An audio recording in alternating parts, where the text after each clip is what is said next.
बड़ा सुंदर कीर्तन हुआ, प्रकट हो गई। लोगों ने कहा देवी तुम कब आ गई, कथम प्रविष्टा कथमागतेयम मध्ये मुनीनाम इति तर्कयन्तः। आप कब आ गई, कैसे आ गई? भक्ति ने कहा मैं तो आ गई, कथा का प्रभाव, लेकिन मैं कहां बैठूं? सबके बैठने का स्थान है, मैं कहां बैठूं? नारद जी ने कहा आप लोगों के हृदय में बैठ जाओ। सकल भुवन मध्य निर्धनास्तेपि धन्या। जिस व्यक्ति के हृदय में भक्ति का वास होता है वह तीनों लोक में निर्धन होने के बाद भी धन्य होता है, क्योंकि जिसके हृदय में भक्ति है तो भगवान विवश होकर के आते हैं और उस भक्त के हृदय में बध के कैद हो जाते हैं। हृदय में विराजते बैठते नहीं है, कैद हो जाते हैं।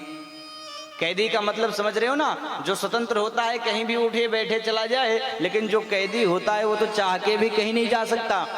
भगवान चाह के भी हृदय से निकल नहीं सकते। एक सुना होगा आपने, रात्रि के 12 बजे सूरदास जी महाराज जंगल से होते हुए गुजर रहे थे। एक कुआं था, कुएं में गिरने वाले थे। भगवान प्रकट हो गए एक बालक के रूप में और सूरदास जी का डंडा पकड़े और कहे बाबा उधर मत जाओ, इधर से चलो, रास्ता अच्छा है। सूरदास जी ने सोचा रात्रि के 12 बजे घनघोर जंगल, एक छोटा सा बालक मुझे रास्ता बता रहा है, ये साधारण बालक नहीं हो सकता। सूरदास जी ने क्या किया, अपने हाथों को खिसकाते खिसकाते गोविंद के हाथों को पकड़ना चाहा और भगवान ने क्या किया, जैसे ही अपना हाथ छुड़ाया और छुड़ा के भागे, सूरदास जी ने वहां दावा कर दिया, ये गोविंद भाग रहे हो ना, भागो।